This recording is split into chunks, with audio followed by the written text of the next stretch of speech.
Salam SN, ketemu lagi dengan saya Agus Arizal Alucikmat, pemimpin redaksi Suara Nusantara dan koran sn.com.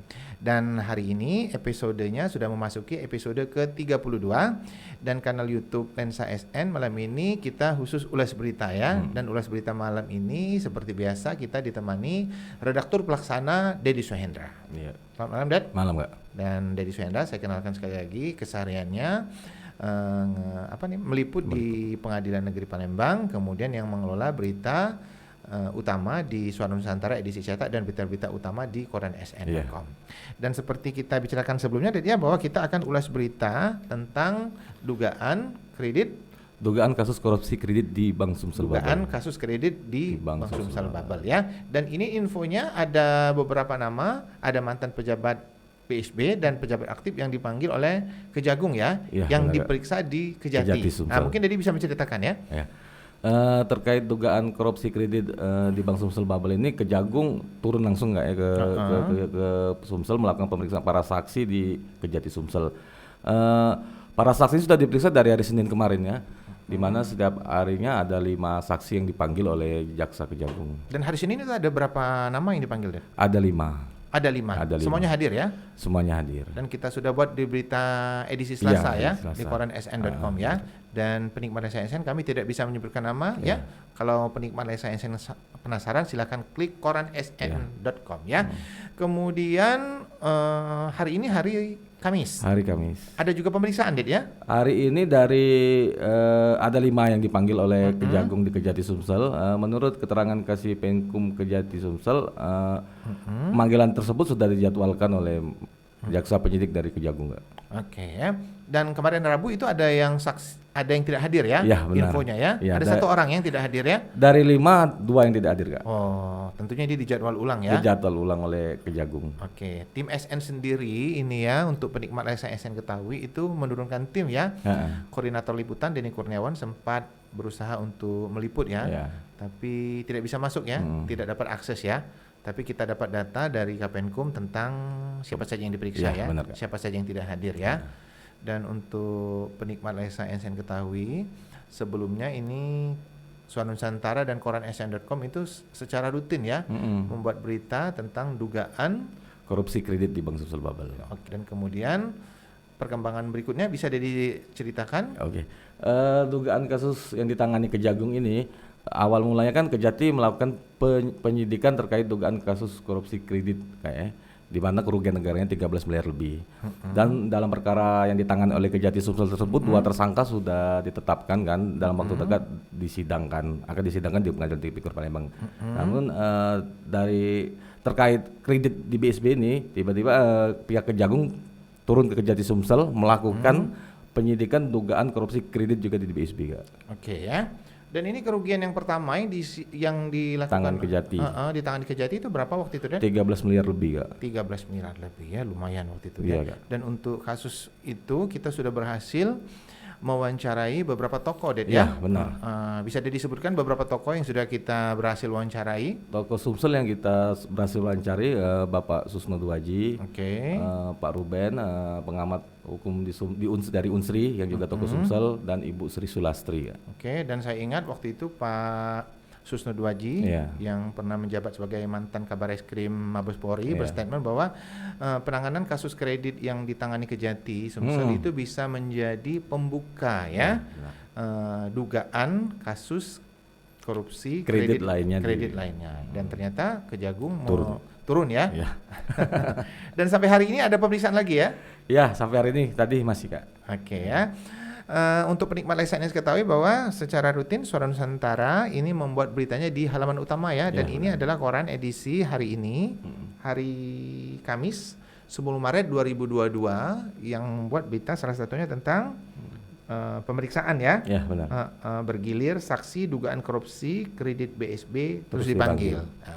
Kemudian Dedi juga berhasil mewawancarai dari pihak BSB ya? Ya benar, dari sekretaris perusahaan Bank Sumsel Babel M. Taufan. Apa statement waktu itu, Taufan? Dari keterangan dia bahwa terkait penyidikan yang dilakukan oleh Kejagung, pihak BSB siap menghadiri panggilan tersebut. Itu sudah terbit di koran edisi Senin ya, kalau nggak salah, di halaman pertama. Pertama. Oke, kemudian ada yang mau ditambahkan lagi tentang dugaan kasus kredit ini, Dan? Kasipenkum Kejati Sumsel menegaskan sebab kan pada pemeriksaan hari Rabu kemarin kan dari 5 saksi 2 saksi yang tidak hadir. Dalam penyidikan yang dilakukan oleh Kejagungnya ada 2 pilihan opsi Kak, yaitu jaksa Kejagung mendatangi Kejati Sumsel untuk melakukan pemeriksaan para saksi di Kejati Sumsel, atau nanti kedepannya saksi akan dipanggil di Kejagung Kak. Oh, oke ya. Jadi bisa jadi ini ditangani Kejati nanti ya? Enggak, bisa jadi berarti saksi yang tidak hadir akan dipanggil di Kejagung nanti kedepannya. Oh, di Kejagung lebih jauh ya? Lebih jauh, dan otomatis kan memakan waktu dan ada kekurangan data, nanti kemungkinan mereka akan pulang nanti dipanggil lagi gitu Kak. Lebih ribet kan, lebih sebenarnya. Opsi keduanya apa itu? Opsi keduanya kan pemeriksaan di sini Kak, pemeriksaan di Kejati Sumsel. Tidak ada statement dari Kapenkum bahwa ini nanti akan ditangani Kejati? Tidak ada, karena tidak perkara ada, ini kan murni dari Kejagung gitu Kak, yang menyelidikinya Kak. Ya, kita harapkan kasus ini cepat selesai ya, dan cepat tuntas ya. Dan mungkin kita sangat menyayangkan ya adanya kasus ini ya. Kemudian masih ada lagi tentang kasus ini kan? Tambahan?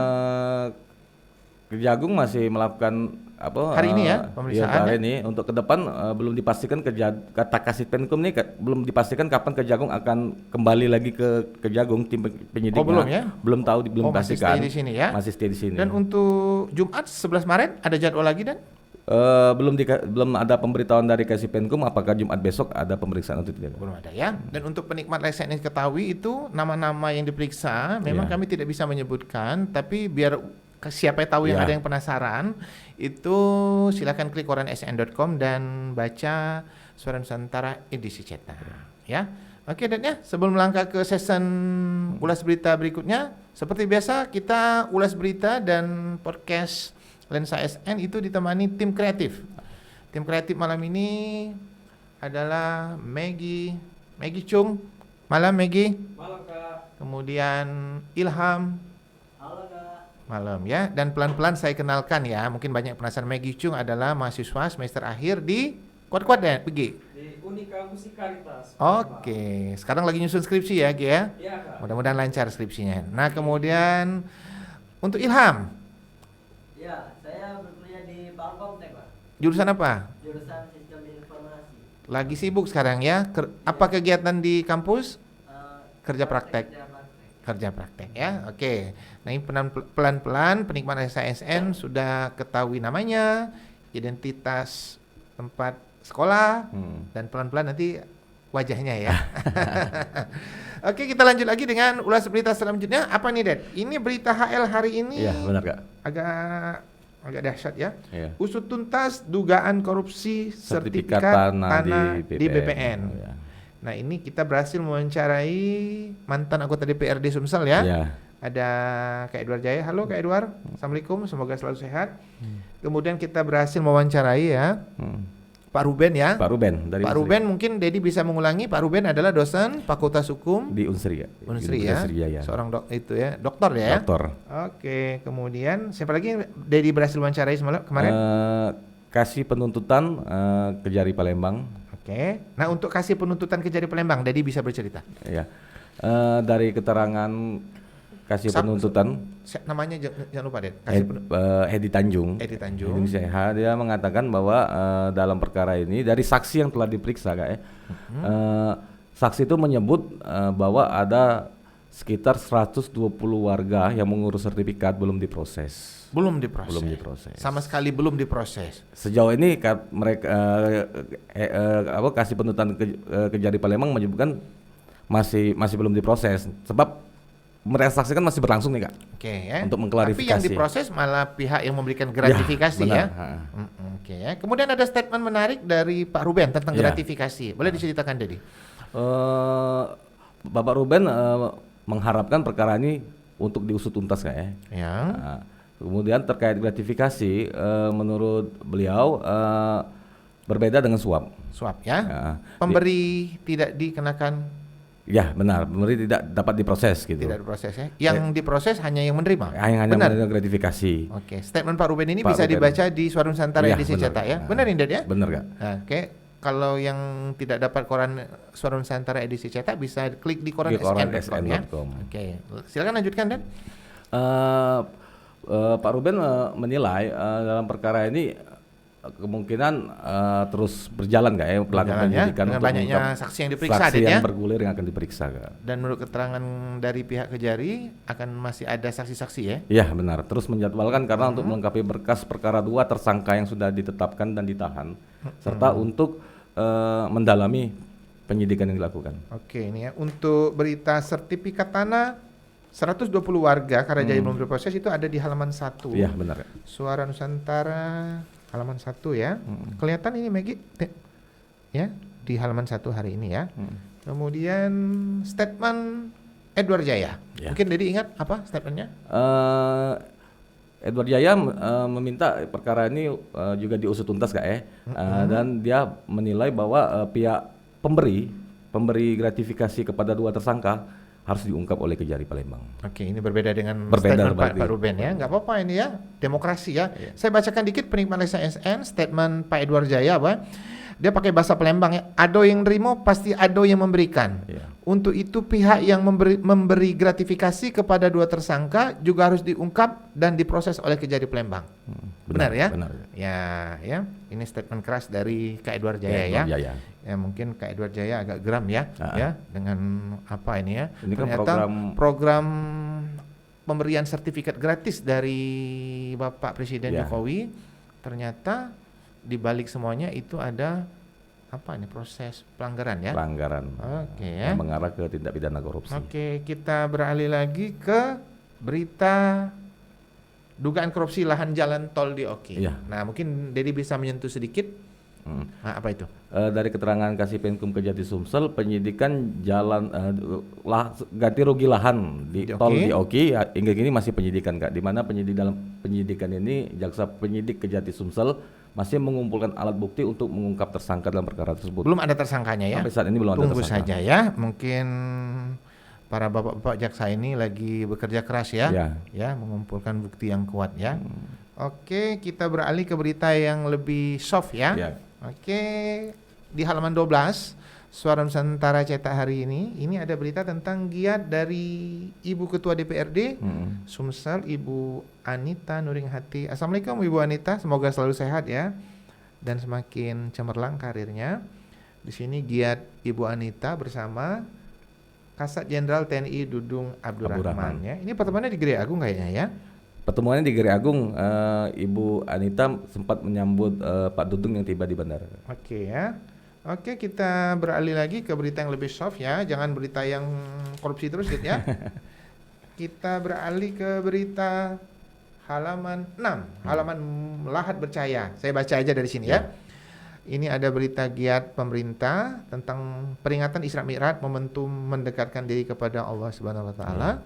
Kemudian kita juga banyak ucapan ya untuk menjelang pelantikan Jonci Muhammad sebagai Ketua Umum Majelis Wilayah Kahmi Provinsi Sumatera Selatan periode 2022-2027. Pelantikannya sendiri akan dilaksanakan Sabtu 12 Maret 2022. Oke, kita melangkah ke berita yang lainnya, mungkin berita halaman 10 ya. Iya, halaman 10.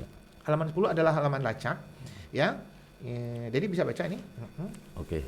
Untuk halaman 10 lacak headline sempat buron begal sadis di Kayagung ditembak. Oke ya. Kemudian berita yang HL-nya, second HL-nya Dan. Polwan cantik sigap ambil tindakan bantu ibu-ibu sakit sedang kesulitan. Oleh ini polwan cantik ini dari jajaran Polrestabes Palembang. Dapat prestasi ya. Dapat prestasi. Oke, prestasi atau apa ini? Himbauan umum apa? Memberikan tindakan membantu warga yang sakit Kak, yang sedang kesulitan Kak. Itu ulas berita kita untuk episode ke-32 benar? Tim kreatif episode ke-32 ya. Dan alhamdulillah kanal YouTube Lensa SN ini sudah 1 bulan lebih ya. Dan untuk diketahui bahwa respon untuk kanal YouTube ini begitu tinggi ya. Iya. Dan beberapa tamu sudah kita hadirkan di studio Lensa SN ya. Dan mudah-mudahan informasi yang kami berikan selama ini dapat bermanfaat dan berguna untuk masyarakat Sumatera Selatan. Untuk tim kreatif, sebelum kita tutup, ada mau disampaikan? Tetap nonton Lensa SN. Tetap nonton Lensa SN. Maggie ada yang mau sampaikan? Oke ya, seperti biasanya sebelum kita tutup saya sebagai host itu ada quotes ya. Dan quotes kita malam ini adalah yang terbit di Suara Nusantara edisi cetak hari ini. Jadilah orang yang terbaik di mata orang yang menghargai kekuranganmu.